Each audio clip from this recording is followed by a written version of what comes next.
Hello student, welcome back to Anirudh Singh lecturer channel. आज की इस वीडियो में आपको क्लास 12th इंग्लिश से 6 मोस्ट इंपॉर्टेंट क्वेश्चन बताने वाला हूं। 6 अति महत्वपूर्ण क्वेश्चन बताने वाला हूं जो आपके चैप्टर नंबर 1 से लगा के 3 तक के बहुत ही इंपॉर्टेंट क्वेश्चन होंगे। ठीक है, ये 2023 के जो बच्चे एग्जाम देना चाहते हैं, 2023 में बोर्ड एग्जाम देना चाहते हैं क्लास 12 का, उनके लिए बहुत ही इंपॉर्टेंट क्वेश्चन है और मैंने बहुत ही अच्छे से इन क्वेश्चन को लिख रखा है। ठीक है, इन क्वेश्चन को मैं आपको हिंदी प्लस इंग्लिश दोनों में समझाऊंगा, अच्छे से समझाऊंगा। बहुत सारे टीचर ऐसे होते हैं यूट्यूब में जो कि इंग्लिश में समझा देते हैं केवल, लेकिन बच्चों के समझ में नहीं आता, क्योंकि अगर वो हिंदी मीडियम के तो हिंदी मीडियम में ही समझ में आएगा उनको। तो मैं आपको हिंदी और इंग्लिश हिंदी प्लस इंग्लिश दोनों में समझाऊंगा और अच्छे से आपको समझाया जाएगा। ठीक है, यहाँ पर देखो मैंने इंग्लिश में लिख रखा है और आपको यहाँ पर ये मैंने इसको हिंदी में भी लिख रखा है। ठीक है, तो पहले आपको इंग्लिश में समझाऊंगा, इसके बाद आपको यही चीज़ हिंदी में टोटली समझाऊंगा। ठीक है, पूरा आंसर मैंने हिंदी में भी इसका लिख रखा है। ठीक है, तो आप सभी को केवल क्या करना है, वीडियो को लाइक कर देना अगर आप नए हैं, और चैनल को सब्सक्राइब कर लेना अगर पूरी आप क्लास 12 की मेरे चैनल से तैयारी करना चाहते हैं। जल्दी जल्दी चैनल को सब्सक्राइब कर लीजिए। मोस्ट इंपोर्टेंट ऐसी वीडियो आपको मिलती रहेंगी इस चैनल पर। और एक बात, अगर आप लोग इस वीडियो मेरी 1000 लाइक टारगेट पूरा कर देते हैं, 1000 लाइक का टारगेट पूरा कर देते हैं, तो आपको इसका मैं पीडीएफ लिंक भी दे दूंगा। ठीक है, इन सभी क्वेश्चन का पीडीएफ लिंक आपको हिंदी और इंग्लिश प्लस दोनों मिल जाएगा। ठीक है, तो आपको 1000 लाइक पूरा करना है, इसका टारगेट पूरा करना है, आपको दोनों चीज़ें मिल जाएंगी। ठीक है, एकदम फ्री मिल जाएगा, कुछ भी आपका नहीं लगने वाला। ठीक है, एक भी रुपया आपका नहीं लगेगा, टोटली आप पूरा फ्री में सीख जाएंगे। तो बिना टाइम वेस्ट किए वीडियो को शुरू कर दें। ठीक है, यहाँ पर मैंने चैप्टर 1 से, जिसमें सप्लीमेंट्री और प्रोस शामिल हैं, उनसे मैंने बताए हुए क्वेश्चन। जो हमारा पहला क्वेश्चन है बहुत ही ज़्यादा इंपॉर्टेंट क्वेश्चन है और बहुत ही सिंपल क्वेश्चन है, बहुत ही छोटा क्वेश्चन। ठीक है, आप सब मेरे सामने मेरे साथ पढ़िए आप लोग। पहला क्वेश्चन हमारा, what does the third level refer to. ठीक है, व्हाट मीन्स क्या, डज दी थर्ड लेवल मतलब कि तीसरा स्तर, रेफर टू। ठीक है, तीसरा स्तर, रेफर मीन्स होता है दर्शाना, तीसरा स्तर क्या दर्शाता है। ठीक है, इस क्वेश्चन का मतलब हुआ कि तीसरा स्तर क्या दर्शाता है। आंसर पढ़िए आप लोग। The third level is a product of Charlie imagination. ठीक है, यहाँ पर क्या लिखा हुआ है, द थर्ड लेवल तीसरा स्तर, इज मीन्स है, ए मीन्स ए, प्रोडक्ट मीन्स उत्पाद, ऑफ मीन्स का, चार्ली मीन्स चार्ली का, इमेजिनेशन मीन्स कल्पना। ठीक है, पढ़ना क्या है इसको, तीसरा स्तर चार्ली की कल्पना का एक उत्पाद है। ठीक है, तीसरा स्तर चार्ली की कल्पना का एक उत्पाद है। He find it a place where he can escape and modern world of insecurity and fear. ठीक है, इसका मतलब हुआ यहाँ पर पढ़िए, ही फाइंड मीन्स उसने पाया, इट ए प्लेस एक स्थान, होयर मतलब कि जहाँ, ही कैन स्कैप। ठीक है, ही कैन स्कैप मतलब कि जहाँ वह असुरक्षा, स्कैप और भय से, असुरक्षा और भय से, मॉडर्न मीन्स होता है आधुनिक दुनिया के, आधुनिक दुनिया से। ठीक है, आधुनिक दुनिया, आप मीन्स का, इनसिक्योरिटी मीन्स असुरक्षा, एंड फियर मीन्स डर। ठीक है, मतलब इसका हुआ कि चार्ली इसे एक ऐसी जगह पाता है जहां वह असुरक्षा और भय की आधुनिक दुनिया से बच सकता है। ठीक है, चार्ली यहाँ पर पूरा मैंने आपको समझा दिया है। Third level is a product of Charlie imagination. ठीक है, तो आपको पढ़ना क्या है इसको, थर्ड लेवल क्या है, तीसरा स्तर चार्ली की कल्पना का एक उत्पाद है।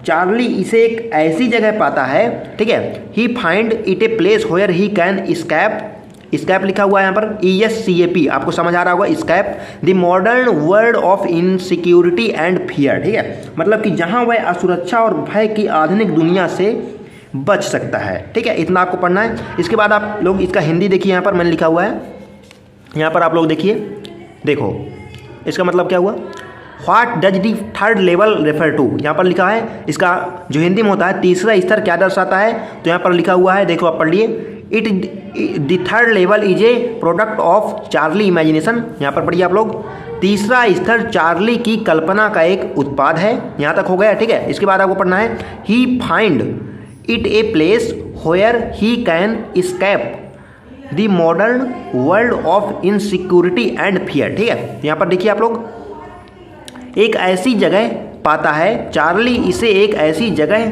पाता है जहां वह असुरक्षा और भय की आधुनिक दुनिया से बच सकता है। ठीक है, आपको सिंपल समझ आ गया होगा, एक भी रूटीन में नहीं लाने वाली है, बिल्कुल मैंने सिंपल समझाया है। तो अगर आपको पसंद आती है तो वीडियो जल्दी जल्दी लाइक कर दीजिए और चैनल पे नए हैं जल्दी जल्दी सब्सक्राइब कर दीजिए। मैं इस बार आपको 90% से भी ज़्यादा स्कोर दिलाने वाला हूँ, ठीक है, अगर आप मेरे चैनल से पढ़ाई करें, ठीक है। तो मेरी तरह से अगर आप पढ़ाई करेंगे तो 90% से भी ऊपर आप इंग्लिश में पा पाएंगे, ठीक है। मैं आपको हिंदी इंग्लिश जो है हिंदी के जरिए पढ़ाऊँगा, ठीक है, हिंदी जैसे आपको पढ़ाऊँगा पूरी इंग्लिश, ठीक है।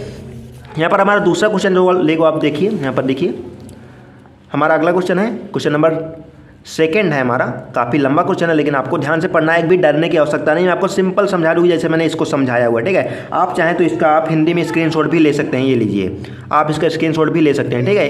ये देखिए यहाँ पर लीजिए, अब देखो हमारा सेकंड क्वेश्चन है जो why did the writer go to coin dealer.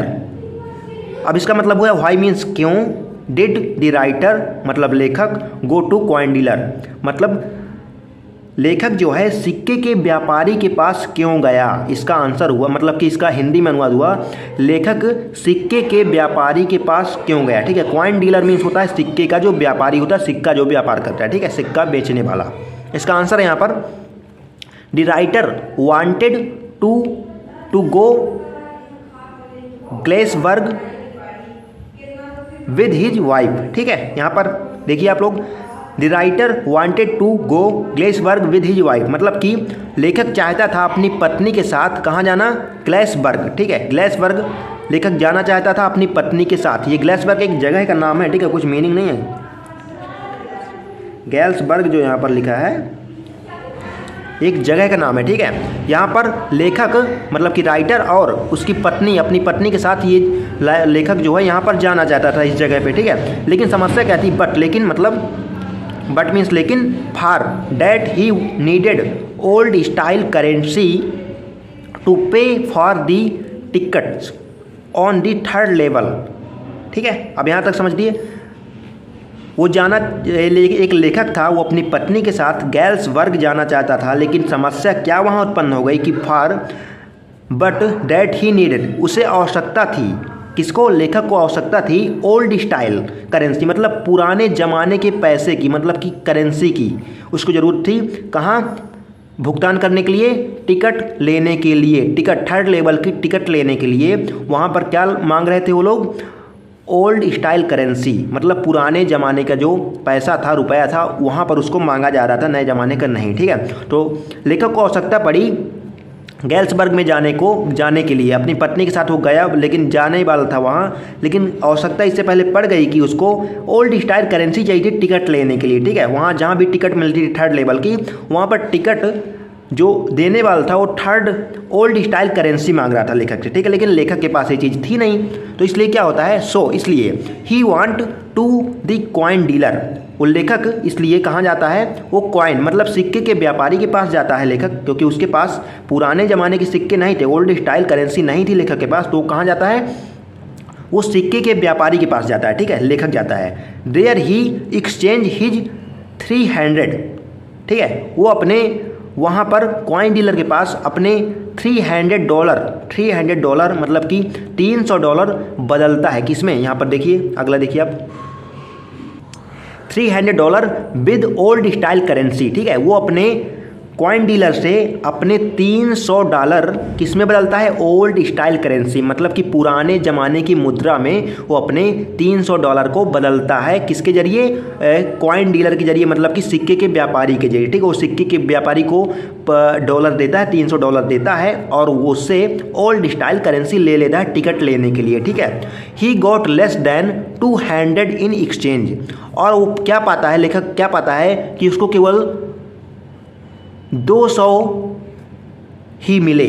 उसने $300 दिए लेकिन उसको केवल 200 मिले, क्योंकि पुराने ज़माने की करेंसी जो होती थी वो महंगी होती थी, ठीक है। आप सभी लोग जानते हैं आज 1000 रुपये की कीमत बहुत कम है, लेकिन पुराने ज़माने में बहुत ज़्यादा थी, इसलिए उसको कम पैसे मिले वहाँ पर, ठीक है। 200 इन एक्सचेंज, उसको बदलने पर केवल 200 ही मिले, क्योंकि और उसने दिए थे 300, ठीक है। अब इसको थोड़ा हिंदी में समझते हैं आप लोग। अब एक बार मैं फिर से इस क्वेश्चन को समझाने की कोशिश कर रहा हूँ एकदम हिंदी, ठीक है। अब पढ़िए ऊपर, why did the writer go to coin dealer, ठीक है। अब यहाँ पर क्या लिखा है, लेखक सिक्के के व्यापारी के पास क्यों गया, इसका अर्थ यही हो रहा है, ठीक है। हिंदी में तो इसको क्या कहेंगे, लेखक सिक्के के व्यापारी के पास क्यों गया। अगर आपने स्टोरी अच्छे से पढ़ रखी है तो आप इंग्लिश में आराम से बना के लिख सकते हैं, ठीक है। अब इसका आंसर क्या है, यहाँ पर देखिए आप लोग, the writer wanted to go Galesburg with his wife, ठीक है। यहाँ पर पढ़िए आप लोग, लेखक अपनी पत्नी के साथ गैल्सबर्ग जाना चाहता था, जैसा कि मैंने बताया, ठीक है।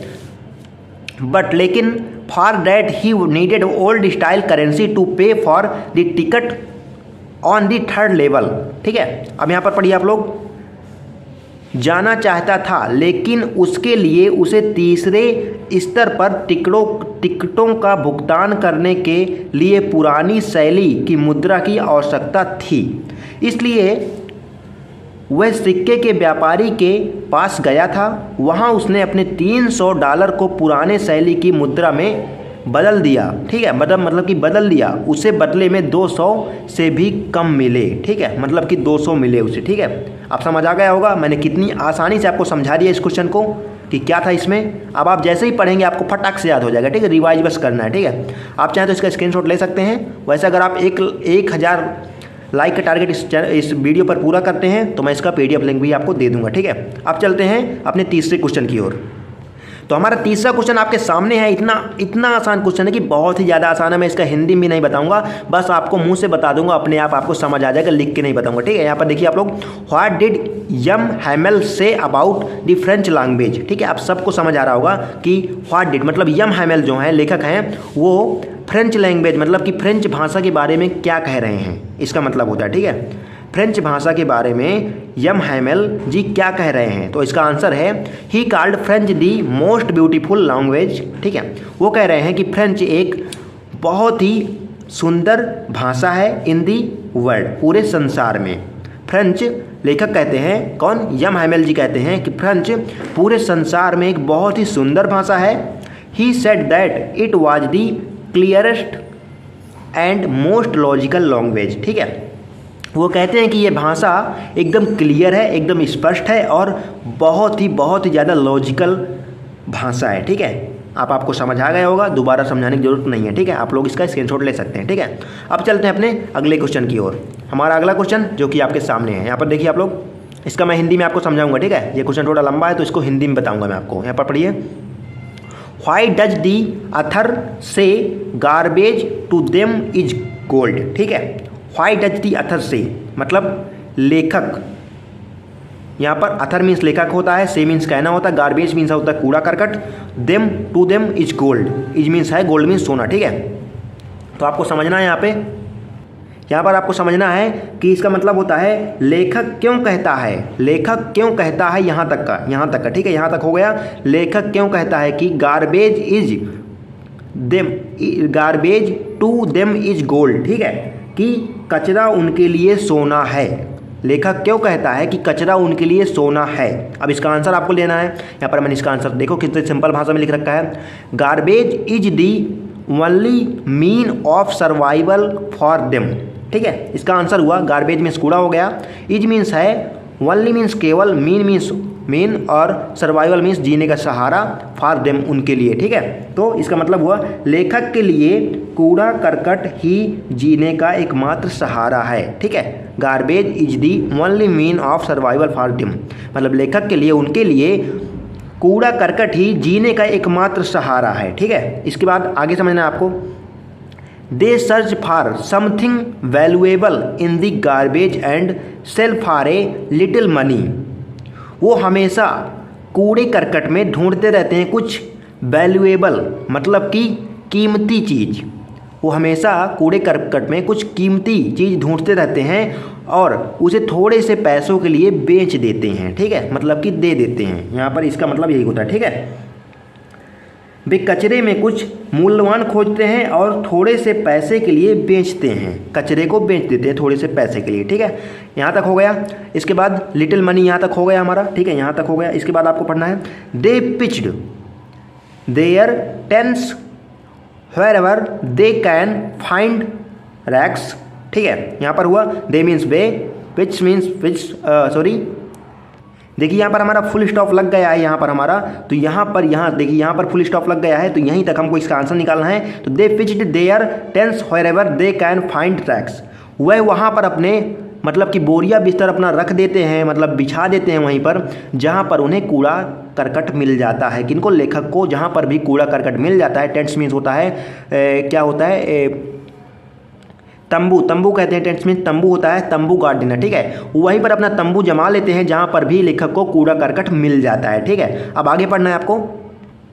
सो यहाँ पर पढ़ना है, so the author rightly says that garbage is no less than gold to the rag pickers, ठीक है। यहाँ पर लिखा है कि सो इसलिए अथर राइटली मतलब ठीक कहा है उन्होंने कि दैट गार्बेज मीन्स कूड़ा, इज मीन्स है, नो मीन्स नो लेस मतलब कि बहुत कीमती, नो लेस देन मीन्स तब, गोल्ड मीन्स सोना, और रैक्स पिकर मीन्स कूड़ा बीनने वाले, ठीक है। कूड़ा जो बीनते हैं उनको रैक्स पिकर कहते हैं, ठीक है।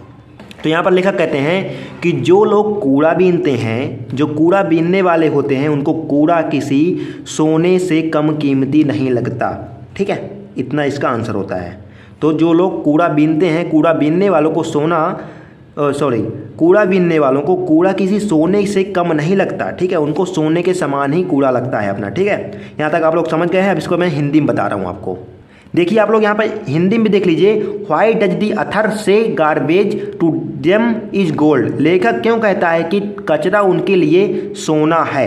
अब आप आगे पढ़ना है, garbage is the only mean of survival for them, ठीक है। तो यहाँ देखिए आप लोग, लेखक के लिए कूड़ा करकट ही जीने का एकमात्र सहारा है। वे कचरे में कुछ मूल्यवान खोजते हैं और थोड़े से पैसे के लिए बेचते हैं। आगे, वे अपने तंबू गाड़ देते हैं जहाँ भी उन्हें लत्ता मतलब कि लत्ता कूड़ा वगैरह जो होता है, लत्ता मिलता है, पुराने कपड़े को लत्ता कर, ठीक है। इसलिए लेखक ने ठीक ही कहा है कि कूड़ा बीनने वालों के लिए कूड़ा करकट सोने से कम नहीं है। इसका यही आंसर होता है, ठीक है। हिंदी में भी अगर आप हिंदी की स्टोरी अच्छे से पढ़े हैं तो आपको बहुत ही अच्छे समझ आने वाला है, ठीक है। अब चलते हैं अपने अगले क्वेश्चन की ओर।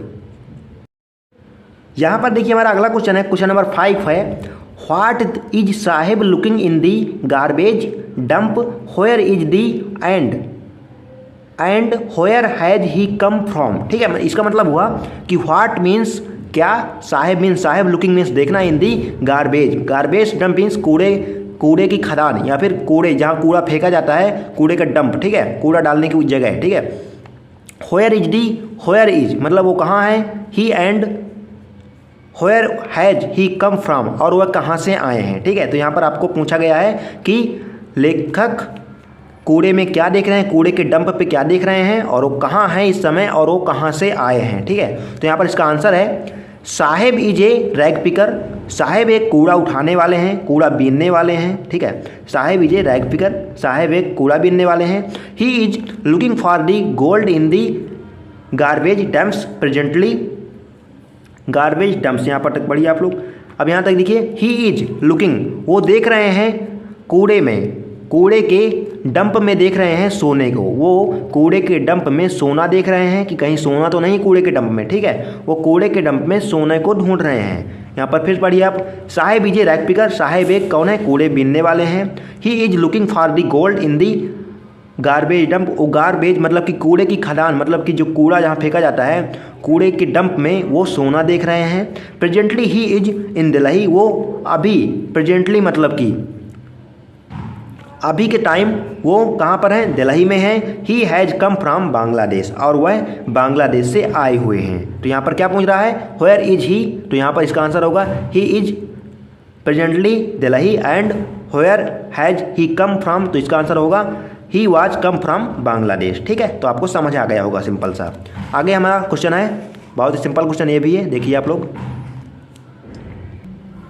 क्वेश्चन नंबर 6 हमारा, जा Saheb happy working at the tea stall explain, ठीक है। तो यहाँ पर देखिए, जा साहेब मीन्स जा साहेब हो गया, हैप्पी मीन्स खुश, वर्किंग मीन्स काम करना, eight the tea stall means चाय की दुकान, चाय की दुकान होती है टी स्टॉल, एक्सप्लेन करना है, ठीक है। मतलब कि जा साहेब चाय की दुकान में काम करने में खुश हैं, इसको एक्सप्लेन मतलब कि इसकी व्याख्या कीजिए, वो कैसे खुश हैं, ठीक है। तो इसका आंसर है, Saheb does not seem to be happy working at the tea stall now, यहाँ पर हो गया, यहाँ पर कॉमा लगाइए, ठीक है। तो Saheb does not seem, Saheb does not मतलब कि वो हमें प्रतीत नहीं, सीम मीन्स होता है प्रतीत होना मतलब दिखना, साहेब हमें नहीं दिख रहे हैं। टू बी हैप्पी मतलब कि खुश, काम करते हुए, वर्किंग मीन्स काम कर रहे हैं। एट दी टी स्टॉल, साहेब हमको चाय की दुकान में काम करते हुए बिल्कुल भी खुश नहीं दिख रहे हैं अभी के टाइम, ठीक है। अभी के टाइम नाउ है तो अभी के टाइम लगाएंगे, अभी के टाइम साहेब हमको चाय की दुकान में काम करते हुए बिल्कुल भी खुश नज़र नहीं आ रहे हैं। ही फील बाउंड एंड बर्डनेड, यहाँ पर देखिए ही फील बाउंड एंड बर्डनेड, साहेब वो अपने आप को बंधा हुआ, साहेब क्या है कि वो अपने आप को बंधा हुआ महसूस कर रहे हैं चाय की दुकान में काम करते टाइम, ठीक है। अपने आप को बंधा महसूस कर रहे हैं, ठीक है, चारों तरफ से। Saheb is no longer his own master, Saheb is no longer is his own master. तो इसका आप देख लीजिए यहाँ पर कि साहेब अब अपना मालिक नहीं है, साहेब अब अपना मालिक खुद का नहीं है, वो चाय वाले दुकान के इशारे पर चलता है, इसका मतलब है, ठीक है। इसको हिंदी में समझिए, साहेब को चाय की दुकान पर काम करने में खुशी नहीं लगती, अब वह खुद को बंधा हुआ और बोझ महसूस करते हैं। साहेब अब अपना मालिक नहीं है, ठीक है, अपना साहेब खुद का मालिक नहीं है, ठीक है। तो इसका आंसर यहाँ तक होता है। आप लोगों को करना क्या है, अगर वीडियो आपको पसंद आती है, ज़रा सी पसंद आती है तो वीडियो को लाइक करना है। और क्या, अगली वीडियो पाने के लिए चैनल को सब्सक्राइब तो जरूर कर लेना, सब्सक्राइब कर लेना, ठीक है। और बेल आइकन को प्रेस कर लेना ताकि मेरी अगली वीडियो का नोटिफिकेशन आपको सबसे पहले मिल सके। और एक बात, कमेंट करना कि वीडियो आपको कैसी लगी और अगले टॉपिक किस टॉपिक पे आपको वीडियो चाहिए वो भी कमेंट करना और अपने दोस्तों को जरूर शेयर करना, ठीक है। तो मिलते हैं अगली वीडियो में, तब तक के लिए गुड बाय।